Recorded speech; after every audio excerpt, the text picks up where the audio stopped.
সেই জন্য রাম এলো, এসে ঘ্যাঁচ করে গলা থেকে কেটে দিল, মেরে দিল। তাহলে এগুলো ভালো করে প্রচার করা হোক, যেখানে শূদ্রের অধিকার নেই। এবং রাম মন্দির প্রজেকশনের সঙ্গে সঙ্গে এটা আমরা বলে যাব যে শূদ্রের আগামী দিনগুলোতে মনু সংহিতার নিয়ম অনুযায়ী কেউ শিক্ষার অধিকার পাবে না। আমাদের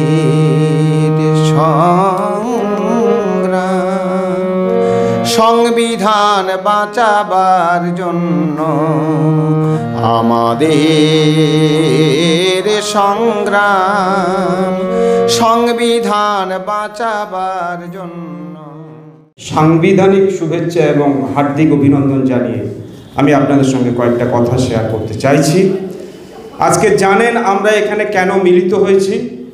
যদিও আমাদের মূল উদ্দেশ্য হচ্ছে আরও অনেক মানুষকে কাছে নেওয়া, কাছে আনা এবং তাদের কাছে এই বার্তাটা পৌঁছে দেওয়া।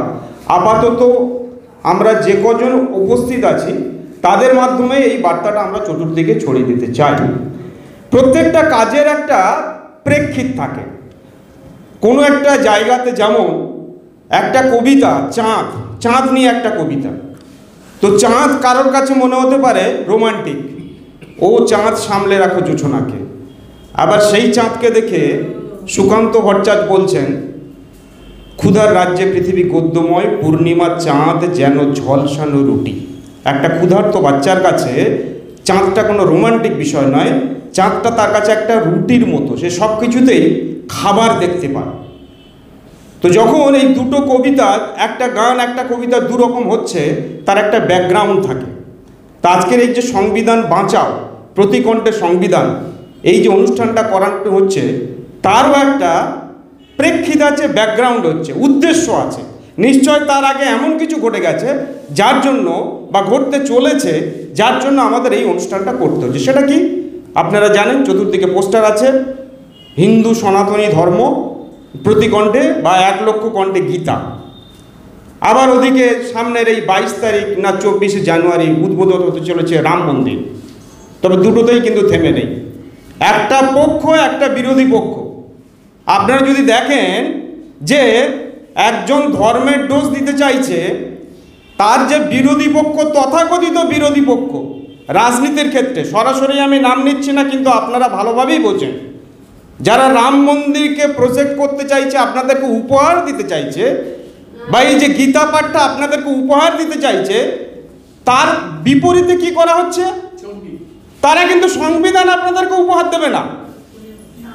ওরা যদি আপনাকে ধর্মের আফিম দিয়ে আপনার অধিকারকে ভুলিয়ে রাখতে চায়, তাহলে তাদের যে তথাকথিত প্রতিপক্ষ, তারা কিন্তু আপনাদেরকে বলবে না যে চাকরিটা আপনার অধিকার, ব্যাংকে টাকাটা 14 লাখ করে আসার কথা ছিল, 14 লাখ করে প্রত্যেকের অ্যাকাউন্টে ঢোকার কথা ছিল, সেটা আসছে না, সেটা অধিকার। 2 কোটি করে চাকরি আসার কথা, সেটা আসছে না, সেটা অধিকার। এখন যে বলবে সে তো ডিফল্ট করে বসে আছে, সে তো গন্ডগোল করে বসে আছে। সেও অনেক প্রতিশ্রুতি দিয়েছিল। কি দিয়েছিল? না মানুষকে স্বনির্ভর করবে। আর সেটা আসলে কি হয়ে গেছে? মানুষকে কিছু মনে করবেন না, আমাদের সবাইকে ভিখারি বানিয়ে দিচ্ছে। চতুর্দিকে দেখবেন পোস্টার আছে বিশাল বিশাল, অমুক শ্রী, তমুক শ্রী, বিশ্রী, কুশ্রী, কিন্তু চাকুরি শ্রীটা কোথাও নেই। চাকুরি দিলে মানুষ স্বনির্ভর হবে। আর স্বনির্ভর হলে কি হবে? এরা বড্ড বেশি দুষ্ট হয়ে যাবে, আমার কথা শুনবে না। সুতরাং প্রত্যেক মাসে আপনাকে যদি তার উপর নির্ভরশীল করিয়ে রাখা যায়, তবেই সে কিন্তু আপনার কাছ থেকে ঠিক সময় ভোটটা আদায় করতে পারবে। তাই গীতা পাঠের এগেনস্টে সংবিধান পাঠ নয়, গীতা পাঠের এগেনস্টে চণ্ডী পাঠ। রাম মন্দিরের বিরুদ্ধে সাংবিধানিক মন্দির নয়, বিদ্যালয় নয়, হসপিটাল নয়, রাম মন্দিরের বিরুদ্ধে কি হচ্ছে? আপনার গাঁটের, আমার গাঁটের 250 কোটি টাকা খরচ করে জগন্নাথ মন্দির হচ্ছেন। হ্যাঁ, গীতা পাঠ হোক, আমার মনে হচ্ছিল আজকে সকালে গীতা পাঠ হোক, সেই সঙ্গে ভালো করে পোস্টার লেখা থাক, গীতাতে এই কথাটাও বলা আছে যে শূদ্র, নারী, কুকুর এরা হচ্ছে পাপ জনিজাত। গীতাতে এই কথাটা লেখা আছে, শূদ্র, নারী, কুকুর এরা হচ্ছে পাপ জনিজাত। নারী মানে শুধু ব্রাহ্মণের ঘরের নারী নয়, শূদ্রের ঘরের নারী নয়, অস্পৃশ্যের ঘরের নারী নয়, যে কোনো নারী। এই জন্য নারীদের শিক্ষার অধিকার ছিল না। নারীদের শিক্ষার অধিকার ছিল না। আমার জীবন বলে রসসুন্দরী দেবীর একটি তার জীবনী গ্রন্থ আছে। যদি আপনাদের বাড়িতে লাইব্রেরি থাকে, লাইব্রেরিতে এটা সংগ্রহ করবেন। রসসুন্দরী দেবীর আমার জীবন বলে একটা গ্রন্থ আছে। সেই গ্রন্থে দেখা যাবে যে তিনি লুকিয়ে লুকিয়ে কিভাবে পড়াশোনা করছেন। আপনারা আজকে সাংবিধানিক অধিকারের বাড়িতে যে কোনো জায়গায় বই নিয়ে এরকম ধরে থাকতে পারেন, লেখা গ্রন্থ নিয়ে ধরে থাকতে পারেন, এই একটা মানুষের জন্য। একটা সময় ছিল, রসসুন্দরীর বইটা যদি আপনারা পড়ে থাকেন, তিনি জমিদার বাড়ির মহিলা, নারী, কিন্তু একটা সময় ছিল হাতে যদি হাতের লেখা থাকতো, কোনো লেখা থাকতো কোনো নারীর হাতে, মনে করা হতে গেল বাড়িতে সব শেষ, বৈধব্য। ফকিরমোহন সেনাপতি নামে একজন লেখক আছেন আমাদের পাশের রাজ্য উড়িষ্যা। এই ফকিরমোহন সেনাপতির একটা ছোট গল্পের নাম হচ্ছে রেবতী। সেই রেবতী গল্পে দেখা যাচ্ছে বাচ্চা মেয়েটার পড়ার এত শখ, কিন্তু একটা প্রথা আছে, একটা সংস্কার রয়েছে, কুসংস্কার রয়েছে। বাড়ির মহিলা যদি পড়াশোনা করে তাহলে বাড়িতে বৈধব্য নেমে আসবে, সবাই মারা যাবে, পুরুষরা সব মারা যাবে। এই সমস্ত ছিল, ধর্মের নামে এগুলো বলা হয়েছিল। এই যে আমি বললাম যে গীতা পাঠ হলে হোক, কিন্তু গীতা পাঠের মধ্যে এই যে কোটেশনগুলো থাক, শূদ্র, নারী এবং পশু অর্থাৎ কুকুর, এরা হচ্ছে পাপ জনিজাত। তারা যদি আমাকে স্মরণ করে, আমি তাহাদের উদ্ধার করিব। কে তুমি বাবা উদ্ধারকারী? হাজার হাজার বছর ধরে তুমি আমাদের কথা বলার অধিকার দাওনি, লেখাপড়ার অধিকার দাওনি, সম্পত্তির অধিকার দাওনি, বাইরে বেরোনোর অধিকার দাওনি। এখনো ওখানে লেখা রয়েছে আমি তোমাকে উদ্ধার করিব। তাহলে তুমি পিছনে ঠেলে রেখেছিলে কেন যে উদ্ধার করিবে? এখন ওই লোকটা সাংবিধানিক অধিকার দিয়ে যাচ্ছে, আমরা কি হয়েছে না আলোর দিশা পেয়েছি। আলোর দিশা থেকে আমরা কি আবার অন্ধকারের দিকে যাব?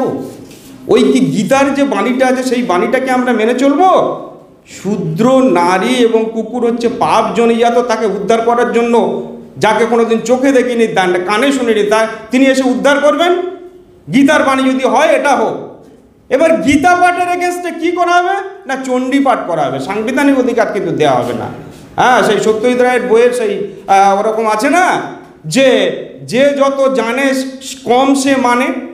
তো আপনারা ধর্ম জানলে কি হবে, মানার সংখ্যা বেশি হয়ে যাবে, লোককে বেশি মানতে পারবেন। আর সেটা কিসের জন্ম দেবে? বাবাদের জন্ম দেবে, আশারাম বাপুদের জন্ম দেবে। কি হবে? যারা বাচ্চা বাচ্চা মেয়েদের উপর যৌন অত্যাচারের জন্য জেলে চলে যাবে। আশারাম বাবু কি দেখাতেন? ভেলকি দেখাতেন। শূন্য থেকে সোনা আনছেন, শূন্য থেকে মিষ্টি আনছেন, ফল আনছেন, কিন্তু এই বাস্তবে জেল থেকে তিনি আর বেরোতে পারলেন না, এমন বাপু। আর সেই বাপুর সঙ্গে কাদের দেখা গেছিল? আজকের যিনি প্রধানমন্ত্রী, আজকের যিনি স্বরাষ্ট্রমন্ত্রী, গত যিনি স্বরাষ্ট্রমন্ত্রী ছিলেন, তারাই তার সঙ্গে ছিলেন। এখন তারা আর বাবাকে পাচ্ছে না, সেই বাবার পায়ে গিয়ে তারা কিন্তু মাথা ঠকাতো। আসলে কিন্তু তারাও বাবাকে বিশ্বাস করতো না, তারাও কিন্তু বাবাকে বিশ্বাস করতো না। উনি যাচ্ছেন, প্রাইম মিনিস্টার মতো লোক যাচ্ছেন, নিশ্চয় বাবার বড় কিছু আছে, সুতরাং আমি যাই। আপনাকে দলে দলে পাঠানোর জন্য ওরা কিন্তু এই ব্যবস্থা করে থাকে। আপনাকে স্কুল কলেজে পাঠানোর ব্যাপারে উৎসাহ দেবে না। এখন একটা সোশ্যাল মিডিয়াতে ইমোজি বেরিয়েছে, দেখবেন যে একজন আমাদের দেশের প্রাইম মিনিস্টার, তিনি একটা বাচ্চার হাত ধরে রাম মন্দিরের দিকে নিয়ে যাচ্ছে। তার এগেনস্টে আমাদের মানুষ কিন্তু অনেক আলোকপ্রাপ্ত হয়েছে এবং তারা সক্ষম হয়েছে, এগুলোকে কাউন্টার করার ব্যাপারে সক্ষম হয়েছে। শুধু একটাই জিনিস, আমাদের এক জায়গায় হতে হবে। তা কি হয়েছে? একজন একটা বাচ্চাকে ধরে রাম মন্দিরের দিকে নিয়ে যাচ্ছে, সামনে দেখা যাচ্ছে অন্ধকার। আর আমাদের বাবা সাহেব একটা বাচ্চাকে ধরে স্কুলের দিকে, বিদ্যালয়ের দিকে নিয়ে যাচ্ছে, সেটা আলোর সামনে, শুধু আলোর রেখা। এই রকম ছবি বেরিয়েছে। এইগুলো দিয়ে কি কাউন্টার করার, এই কুসংস্কারগুলোর বিরুদ্ধে প্রতিবাদ করার কোনো আমরা লক্ষণ দেখতে পাচ্ছি বা কোনো উদ্যোগ দেখতে পাচ্ছি না। কেউ যদি রাম মন্দির করে তাহলে ওদিকে হচ্ছে জগন্নাথ মন্দির, কেউ যদি গীতা পাঠ করে ওদিকে চণ্ডী পাঠ। হ্যাঁ, তাহলে কি হলো? আমি বললাম গীতা পাঠ হোক, তাহলে এই জায়গাগুলো ভালো করে জানিয়ে দেওয়া হোক, একেবারে ধরে ধরে। আপনারা প্রয়োজন পড়লে বা যারা জানেন আজকে লিখুন, ফেসবুকে লিখুন, হোয়াটসঅ্যাপে লিখুন, ইনস্টাগ্রামে লিখুন যে গীতা পাঠ হোক, কিন্তু গীতার এই বাণীটাকেও প্রচার করা হোক যে শূদ্র, নারী এবং কুকুর এরা হচ্ছে পাপ জনিজাত, এদের উদ্ধার করার জন্যই আমি জন্মেছি। তার সঙ্গে আরেকটা জিনিস লিখতে হবে, সেটা হচ্ছে কি, চতুর্বর্ণ ময়া সৃষ্টম গুণ কর্ম বিভাগস। 4টে বর্ণ আমি তৈরি করলাম, 4টে জাত আমি তৈরি করলাম গুণ ও কর্মের ভিত্তিতে। যারা কৃষ্ণ ভক্ত, যারা গীতা ভক্ত, তারা তর্ক করে, তারা বলে হ্যাঁ উনি তো বলে গেছেন 4টে জাত হবে কি না গুণ ও কর্মের ভিত্তিতে। এরা তো জন্মের ভিত্তিতে হচ্ছে, তাহলে জন্মের ভিত্তিতে যদি হয়ে থাকে, কর্মের ভিত্তিতে না হয়ে থাকে, যারা গীতা ভক্ত, যারা কৃষ্ণ ভক্ত, তারাই তো বেশি পাপ করছে। কেননা তারা কই আমাকে তো ব্রাহ্মণ হিসেবে মান্যতা দিচ্ছে না, আমার মধ্যে শিক্ষা রয়েছে। কিন্তু দেখা যাচ্ছে যার মধ্যে শিক্ষার ছিটে ফোঁটা নেই, তাকে তার পায়ে সমস্ত লুটিয়ে পড়ছে। এর প্রতিবাদটা কে করবে? তাহলে যাদের করতে হবে তাদের কৃষ্ণ ভক্তদের আগেই করতে হবে। আমার একটা কথা হচ্ছে যে কৃষ্ণ ঠিক আছে, তিনি বলে গেছেন কি না গুণ ও কর্মের ভিত্তিতে 4টে জাত হবে। ব্রাহ্মণ কী হবে? খুব শিক্ষিত হবে, তিনি শুধু শিক্ষা টিক্ষা নিয়ে থাকবেন, জ্ঞান অর্জনের বিষয় নিয়ে তিনি থাকবেন। ক্ষত্রিয় কী হবে? দেশ রক্ষার কাজে ব্যস্ত থাকবেন। বৈশ্য কী হবে না তিনি ব্যবসায়ের কাজে ব্যস্ত থাকবেন। আর শূদ্র কী হবে না ওই 3 বর্ণের সেবা করবে। ঠিক আছে, কোনো অসুবিধা কিছু নেই। তাহলে গুণ ও কর্মের ভিত্তিতে, জন্মের ভিত্তিতে হবে না। কিন্তু একজনের বাড়িতে বাবা সাহেব বলে গেছেন, যার ছবি আপনারা দেখছেন না, জাত ব্যবস্থা এমন ব্যবস্থা, এটা একটা 4টে তলার মতো, 4 ফ্লোর, 4টে তলা, 4 তলা বিল্ডিং, কোনো তলাতে কোনো সিঁড়ি নেই। কেন না আপনি যদি উপরে উঠতে চান, আপনি পড়াশোনা শিখেছেন, শূদ্র পড়াশোনা শিখেছেন, একটু উপরের দিকে উঠতে চান, উঠতে পারবেন না, কেন সিঁড়ি তো নেই।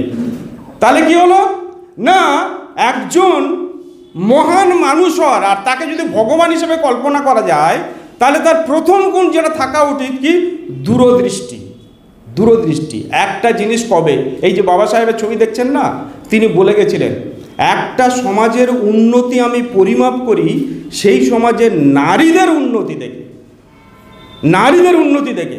আপনি স্টেডিয়ামের দিকে লক্ষ্য রাখবেন, একটা স্টেডিয়ামে পাকিস্তানে, বাংলাদেশে খেলা হচ্ছে, ইন্ডিয়াতে খেলা হচ্ছে, স্টেডিয়ামে কত নারীর সংখ্যা। রাত্রে আপনি বাসে যাচ্ছেন, বাসে কত নারী আছে, কত পুরুষ আছে। আপনি এখান থেকে চলে যান, ব্যাঙ্গালোর চলে যান, হায়দ্রাবাদ চলে যান, সেখানে দেখুন রাত্রে কত মহিলা যাতায়াত করছে, কত সামাজিক নিরাপত্তা।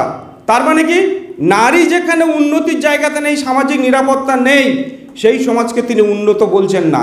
যে কথা বলে গেছেন আজকেও সেই জিনিসটা প্রমাণিত। তাহলে এটাই হচ্ছে দূরদৃষ্টি। আর শ্রীকৃষ্ণ কি তারা কিন্তু ভগবান হিসেবে কল্পনা করায়, তাহলে তার এই দূরদৃষ্টিটা ছিল না যে আমি এই জাত ব্যবস্থা তৈরি করে দিয়ে যাচ্ছি যেটা গুণ ও কর্মের ভিত্তিতে, সেটা একদিন হবে কি জন্মের ভিত্তিতে। তাহলে যার এই সামান্যতম দূরদৃষ্টি নেই, তাকে আপনি কি করে, ভগবান তো দূরের কথা, একজন মহান মানুষ আপনি কি করে বলবেন? আমি শেষ করব যে একটা কথা আপনারা জানেন, এখন কোন কথাটা কার সত্যি সমাজ মাধ্যমের যুগে খুব সন্দেহজনক। মানে একটা বাক্য লিখে দিয়ে সঙ্গে সঙ্গে বলে যে এপিজে আব্দুল কালাম, একটা বাক্য লিখে দিয়ে বলছে বিবেকানন্দ, একটা বাক্য লিখে দিয়ে বলছে বুদ্ধ, একটা বাক্য লিখে দিয়ে বলছে আম্বেদকর। এখন কার জানি না, তবে অ্যারিস্টটল নামে প্রচারিত, এবং এটা অ্যারিস্টটল। সেটা কি বলা হচ্ছে না ধর্ম বোকার কাছে সত্য, জ্ঞানীর কাছে মিথ্যা, এবং শাসকের কাছে অস্ত্র। শাসকের কাছে অস্ত্র মাথায় রাখতে হবে।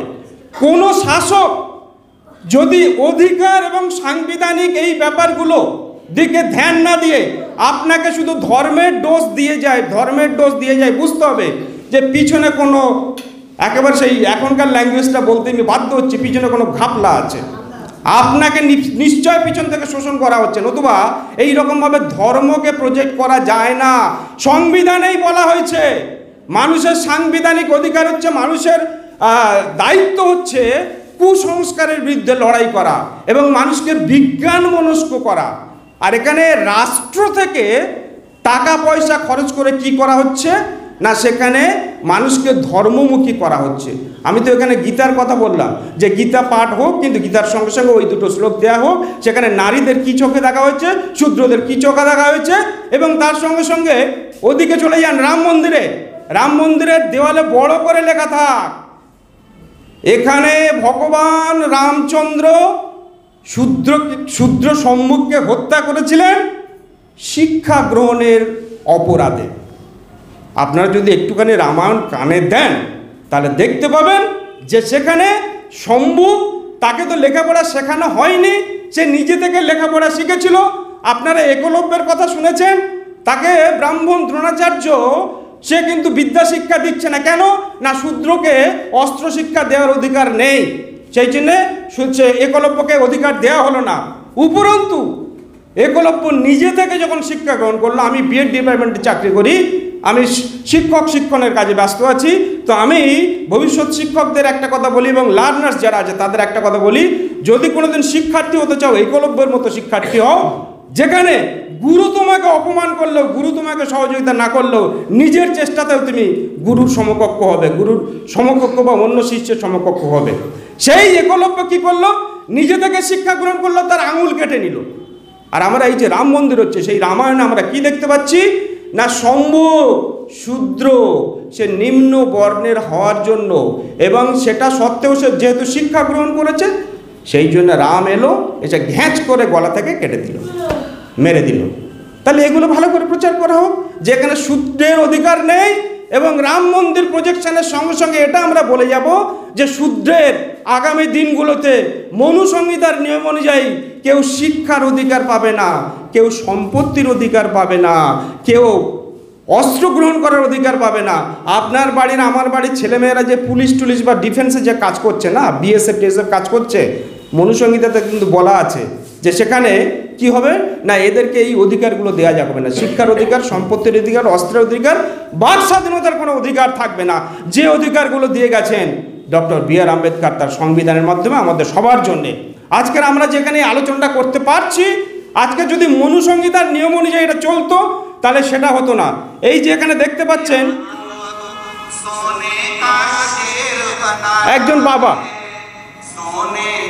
তিনি পরিষ্কার বলছেন এই সংবিধানের বিরুদ্ধে আমাদের লড়াই।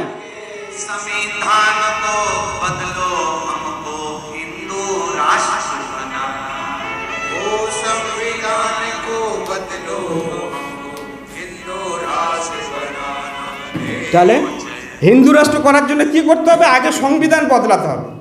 আর এই সংবিধানে আপনাদের অধিকার আনার জন্য উনি একটা বিল পাস করেছিলেন। সেই বিলটা তখনকার দিনে রাষ্ট্রপতি ছিলেন রাজেন্দ্র প্রসাদ, প্রধানমন্ত্রী ছিলেন জওহরলাল নেহরু, তারা সেই বিলটা পাস করেননি। কেন না, মহিলাদের অধিকার দিলে হিন্দু ধর্মটাই বিনষ্ট হয়ে যাবে। তিনি সেখান থেকে পদত্যাগ করেছিলেন। পরবর্তী ক্ষেত্রে বিভিন্ন নারীবাদী আন্দোলনকারীদের চাপে এবং চতুর্দিকে দেশময় যে সমস্ত আন্দোলন সংগঠিত হয়েছিল, তার জন্য আবার কংগ্রেস সরকার বাধ্য হয়েছিল সেই সমস্ত অধিকারগুলোকে আপনাদেরকে দিতে। আপনাদের কিন্তু সম্পত্তির অধিকার ছিল না। পাশের রাষ্ট্র চলে যান বাংলাদেশে, সেখানে আমরা জানি ইসলামিক দেশ, কিন্তু সেখানে দুটো আইন অনুযায়ী চলে, একটা ইসলামিক আইন আর হিন্দুরা চলে হিন্দুদের আইন। সেখানে নারীদের সম্পত্তির অধিকার নেই। তাহলে আপনি কি চাইবেন? গীতাপাঠ চাইবেন, চণ্ডীপাঠ চাইবেন, রাম মন্দির চাইবেন, না জগন্নাথ মন্দির চাইবেন, নাকি আমরা বাড়িতে বাড়িতে সংবিধানের পূজা করব, প্রত্যেকে সংবিধানের কথা মানুষকে মনিয়ে দেবো দিন রাত করে, সব দিক দিয়ে আমরা মনে করে দেবো, প্রতিক্ষণে মনে করে দেবো। শুধু আপনাদের আমাদের মনে করিয়ে দেওয়া নয়, সরকারকে আমরা মনে করিয়ে দেবো যে ওগুলো আমাদের কথা নয়। আপনারা সংবিধান নিয়ে একটা মন্দির করুন, যেখানে আমরা প্রত্যেকদিন সংবিধান নিয়ে চর্চা করব, সংবিধান নিয়ে বন্দনা করব, আমাদের ছেলেমেয়েরা তাদের অধিকারগুলো শিখবে। তাই আপনারা আজকের থেকে সেই প্রতিজ্ঞাবদ্ধ হন যে আমরা যে কোনোভাবেই হোক আমাদের নিজেদের বাঁচতে গেলে, আমাদের সন্তানদের বাঁচিয়ে রাখতে গেলে আমাদের সংবিধান শুধু বললে হবে না, সংবিধানকে বাঁচাতেই হবে। তার জন্য যে কোনো অস্ত্র মানে কি, নীতির অস্ত্র, আমি বলতে চাইছি নীতির অস্ত্র, সেগুলো আমাদের হাতে তুলে নিতে হবে। যার জন্যে কোনো রাজনীতিকে আপনারা অন্ধভাবে সমর্থন করবেন না, কোনো ধর্মকে অন্ধভাবে সমর্থন করবেন না। আপনারা সমর্থন করবেন নিজের অধিকারকে, আপনার সন্তানদের অধিকারকে, ভবিষ্যৎ প্রজন্মের অধিকারকে। দেশবাসী হিসাবে এটাই হবে আমাদের আসল ধর্ম, মানব ধর্ম। জয় ভীম, জয় ভারত, জয় সংবিধান।